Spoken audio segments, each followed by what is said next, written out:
Not really, I'm actually just kind of kidding. So as you can see from the title of this video, today we're talking about religion. We're talking about if it's still applicable, if we still need it as humans, as an individual. We shall see. We're gonna dive deep into this and yeah, just basically get comfortable, get ready, because this is gonna be a long one, another one.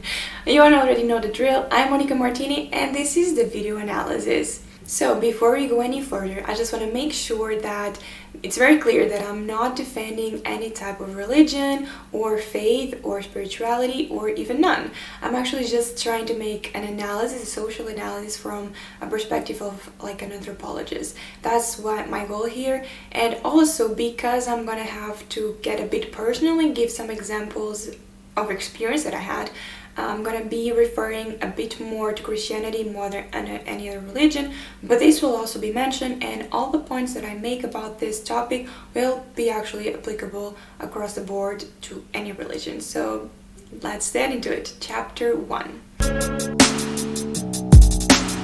The rise of religion. So before we actually understand the role of religion now, it's important that we understand where and how this is all started. The word religion can actually mean a bunch of different things, all the way from restraint to showing respect for what is sacred.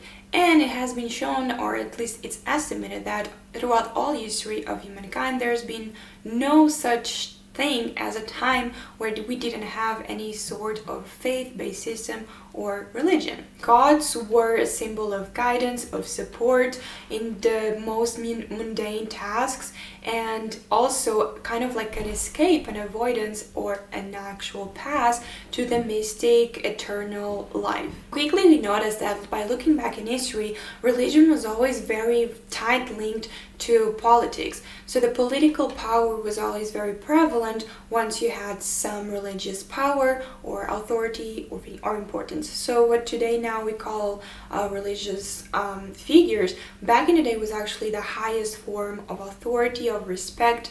And so the line between politics, power, and religion was kind of blurry from the start. And just note on this because this will be actually very important for the points that I'm going to make in the future.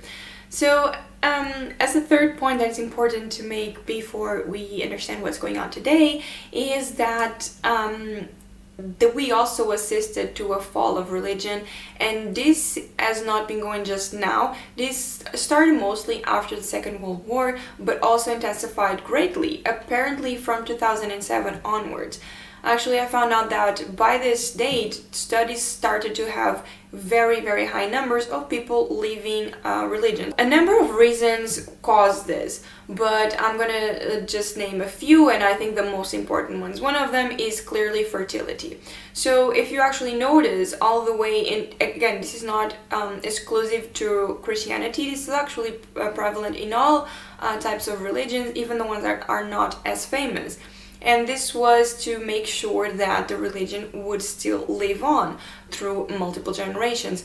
And so there was always this incentive for women to procreate, to have big families, to make sure they have up to 8 kids, so I read, and that this was a way to ensure, again, because of high infantile mortality, it was a way to make sure that there was enough people following that religion, because again, it was linked to power, to make sure that this would expand. So nowadays, with all of the values around, or questions and debates around abortion, gender neutrality or fluidity, and same-sex marriage, and so on and so forth, so religion has kind of like clashed with this due to its values. And so the fertility issue has been, again, one of the more mentioned reasons for people to slowly abandon religion. The second one would actually be a higher level of economic and physical security. So of course, as we've seen that in the past, people would mostly engage in religion, not only for community, but also for the sense of security, of safety, because indeed there were times where we wouldn't know when the next war would come or next disease, and we could actually die from one day to the next. Nowadays, even though we have similar fears it's not as intense as it was before. It's not as granted that's going to happen. So of course, the more we grow comfort with more food, we have a roof over our heads. Again, the majority of people, not everyone, I understand that. And the more comfort we have in the general population, the more we take these things for granted, and so we don't feel this need to cooperate with God. We feel more like we can do this ourselves, and we kind of take matters into our own hands. And so the final one would be actually political views. So as we've seen before, and that's why I mentioned it was so important, these two are kind of like go hand in hand all the time. So the political power is also linked, whether you want to accept it or not, to religion. And the truth is, nowadays, the modern society is questioning more and more the values of church, for example, because there's a lot of political progression, and we are looking more and more for something that validates that type of values. So we're talking about same-sex marriage, gender equality, abortion rights, women's rights. So there's family structure, family values. People are giving increasingly high priority to self-expression and free choice, with a growing emphasis on human rights, tolerance of outsiders, environmental protection, gender equality, and freedom of speech. Again, this is actually not necessarily bad in my point of view. I think it's some kind of exploration that our society is doing, and therefore religion, it doesn't really fit this new model. So I believe people are still navigating this side, and so because of that, they are questioning religion, and that's basically what's been going on. So let's get into chapter 2, growing out of religion. This is what I want to get into, New Age spirituality. So this, as you probably noticed, has taken over the internet completely. So it started in America, but it quickly expanded to all other continents and countries, especially the modern industrialized countries, where we see that people are picking up some, I would say actually all of them, are rituals and practices that are from different religions, and they're just basically using that and call it spirituality or New Age spirituality. And we're talking about chakras and crystal healing and meditation, some yoga, some chanting. There's a bunch of different rituals, and there's also a bunch of different reasons for people to engage in this. So as examples, people have said that I decided right then that all of it was a bunch of bullshit and stopped participating. Or I never hated church, I just grew out of it. And then we have also, my past experience with Catholicism resulted in a lot of latent guilt. Well, there's a lot of people that keep saying that there's a lot of obligation and duty and devotion when it comes to religion, and here I'm talking mostly about Christianity because, well, number one, we have more data on this one, and number two, we have more data because it is the biggest religion in terms of number of followers, and it's just easier to navigate here with bigger numbers. So people seem to always pinpoint kind of like these general topics. We don't see eye to eye with political views, and therefore you don't see my values anymore. There's a lot of predictions that didn't go accordingly, and I feel restricted. I feel like I can be myself, I cannot express myself, and I feel like I have to give a lot. And this is what I find it very interesting. A lot of people are complaining, and I think this is a bounce back from previous generations, of feeling like they need to do a lot in order to participate in these religious rituals or beliefs or community. There's now a new set of needs in the westernized modern world that religions do not seem to be able to meet. And we transition into New Age spirituality that seems to give people a bit of more like an understanding, more space, and to be honest, a lot of validation that they're looking for. Another interesting thing that I found while doing the research for this video is that actually in a study made in the United States, so all American opinions here, they study that people, or the majority of people that do not feel like they're religious, but they feel like they're spiritual, they seem to lean more to Democratic parties than Republican parties. Another very fun fact is that this is actually been happening way more when people are highly educated.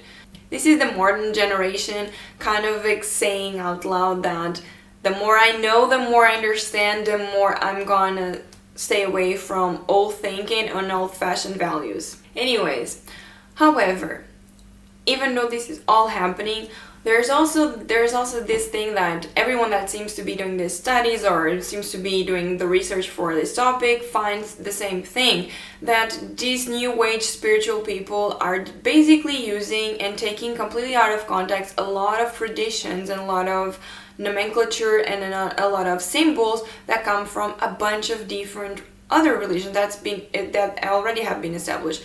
So not only do they do not pay a lot of respect to those, but they're kind of confused about what they actually mean and what they're doing that. So that's what we're going to get into next. So common traits and differences between New Age spirituality and religion. As I just said, New Age spirituality seems to have a lot in common with other religions, namely Christianity, Hinduism, like I mentioned before, Taoism, and Buddhism a lot. And so we have all the way from rituals of the occult and neo-paganism, like tarot cards, divination, the use of magical potions. We have numerology and of course astrology, and then we also have Buddhist and Hindu views such as belief in reincarnation, dharma, karma, chakra, and nirvana. And I've seen people throwing the name, for example, of Archangel Michael, that has a lot of history, and it's been mentioned in a lot of different religions, but then they always trace back to the same kind of story, meaning, and caricature person, whatever you want to call it. So yes, am I judging? Yeah, a lot, quite a lot. But can I? Yes, because I've been there. I'm not judging in the sense of shaming New Age spirituality. I'm just saying that if you want to come up with something new, because indeed our society is kind of going through a transition, and it is important that we find a way to kind of feel accommodated and we feel like this is something that validates my values and my views, and I need to explore this, and I'm all for questioning. So I do think this is important, but on the other hand, I think you should make it make sense. I've been deep into this spirituality world, and I have to say that this is also very tight linked to wellness communities and to the clean diets. And it's not like these things are inherently bad, but this is also very consumeristic. This is also very buy this and you will get that. This is not so much about being pure or about exploring what fits us better than other religion. So I've been one of those people that still prays to a bigger entity than I am and believe there's something out there, but refuses to call it God. I did that. But again, I also fell really deep into this rabbit hole of these communities where they sell you a bunch of crap without even explaining why is this, who invented this is not registered anywhere actually. And the meaning of this is also very diverse according to who you follow. If you follow someone that's more into Hinduism and Buddhism, they're probably going to be more open to sexuality. They will have a bit of different values and different traditions. If you follow someone who's more into Hinduism, there's a lot of different gods that can embrace all of your different personalities. So there's a lot of different ways to pick on this, but there's also a lot of ways that they can suck you in and make you believe that this is all new and this is made for the New Age people. Well, this is just basically recycling other traditions from other religions without or with no respect at all, in my opinion. Honestly, I'm all for doing whatever you want as long as that doesn't harm anyone else. If you find that trying these new things can help you finding your ground or finding something that suits you better, your new lifestyle, I think that's really, really important. But then again, if you want to come up with something new, just make it make sense. That's all I'm asking for. Following an alternative route without understanding or trying to sort out your previous relationship with religion is the ultimate avoidance exit. You're not spiritual, you're religious without agreeing with some of its ideologies and without wanting to follow through with obligations. The epitome of our society, I would say. But anyways, since this is exactly what's happening and there's nothing I can do about it, I'm just gonna ask this question, which is why? Let's try to understand why are people leaning so much and so rapidly into the New Age spiritualism and kind of like going away from religion. I think that many people are noticing that being spiritual is used as an excuse to twist and corrupt meaningful ancient practices. to make sure they do whatever they want, taking little to no accountability, no responsibility, and isolating ourselves or themselves for the sake of peace and happiness. It's no longer about community and sacrifice and compromise. It's about self-fulfillment and actualization, and we keep forgetting that in order to achieve one, we need the other. Chapter 3. Faith as a placebo, religion as a value system. If you're following what I've been blabbing for the past few minutes, you understand by now that, yes, I do think that we still need religion. Not everyone, but majority of people, and not exactly a structured official religion, but at least some sort of faith-based organization or community. So the main reasons for that are the ones that I'm gonna mention now. Number one would be the placebo effect and the power of the mind. In my opinion, nihilism breeds disorganization, existentialism breeds hope. From my point of view, religion has been around and will continue to be around forever simply because the fact that life is unpredictable. Yes, we may be more stable and we have way more stuff that we can take for granted as we've seen, but I still think there's a lot of unanswered questions, and that gap between what we do know and what we don't know or will ever know, and the hope for when a big catastrophe is happening in our personal lives or in the world is something that's really hard to fill in as a human with our human power. So it's way easier to just feel like there's this bigger, higher entity that's kind of cooperating with us and making things easier. Also, I think that if we were to completely abandon religion, the biggest thing that we would see would be a bunch of chaos. I believe that it would be a mess in terms of taking responsibility and people just having this sense of community. I think they would stop thinking about others as much and they would start just acting for their own sake, because this is also very volatile. We never know when we're gonna die, what's gonna happen, so let's make it the best that we can, the best time that we can have, and that's it. Then we also have the right versus wrong in society.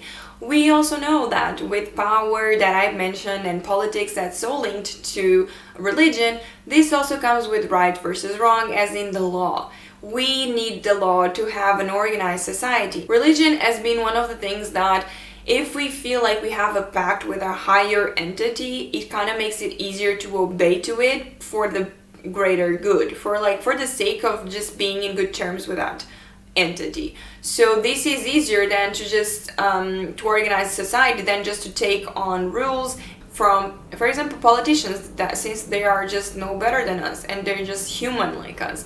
And this actually intertwines with another point that I was gonna make, which is it's way easier to feel like we can cooperate and that this entity, this God, can be someone or something that's way above us than just praying or worshipping another fellow human. And finally, we have the family values. As I mentioned earlier, again, this is quite important. The fact that religion usually kind of incentivizes fertility and a lot of family values and family structure. Countries that have more people that are leaving religion actually have the lowest birth rates, and this will eventually, I think in the long term, be a big consequence that has to be kind of twisted and worked out.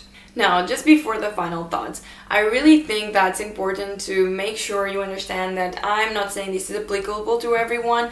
This is just like basically a social analysis of our society. And of course, I do believe, and I've seen people that are not particularly religious, and they are, I believe they are kind people. They have something going on for their inner lives. They kind of are leaving a legacy for eventually their family, their kids.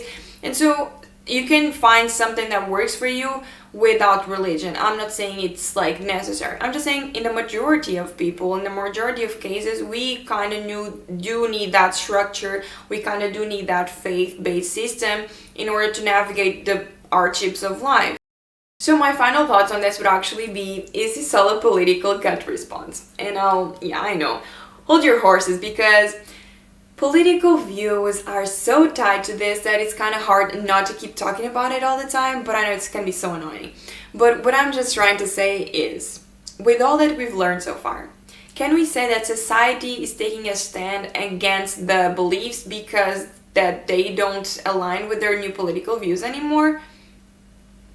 is this what's going on? And actually the abandoning of religion is definitely not forever. It's just temporary while we navigate this new political dilemma, this new political climate that we're experiencing right now, with all the mainstream media going on and on about supporting liberals and Democrats. This has been such a wave, the woke, the spirituality movement, that any person that doesn't exactly relate or can see or see their values being reflected in those movements, it's either they agree or they cannot speak up to that. And once you cannot speak up, you kind of feel lost as well, because you don't feel like you belong anywhere. So I think this dilemma of abandoning church can also be the dilemma that's going to make people go back to church.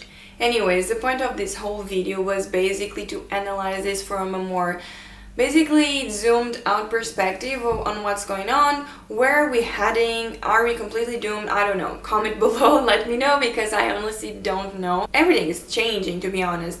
We need to find a secure, safe place for us. And so all power to you if you're doing your research, if you're questioning your beliefs, and if you're trying to find your safe harbor, because we do deserve that and we all need that. But just try to make sure you don't bend the rules to your needs just to accommodate your beliefs. It's kind of like the other way around. You should be the one finding something that suits you, but also understanding that that system in place already, that structure, needs to serve a lot of other people as well in the community, in society. So I think that's basically my point here. And that's all I have for today. Honestly, there's so much information about this. I could have gone so much deeper, but again, I'm just trying to sum it up to make it more informative and to open a conversation. So I would really love to know your thoughts on this. If you're religious, if you're not, what is the thing that you like? How is your point of view on spirituality? Are you spiritual? What are the things that you think are the main reasons for people to deviate from religion or to actually feel more attracted to it? All of the juice. So let me know. See you next time, and until then, think for yourselves, guys.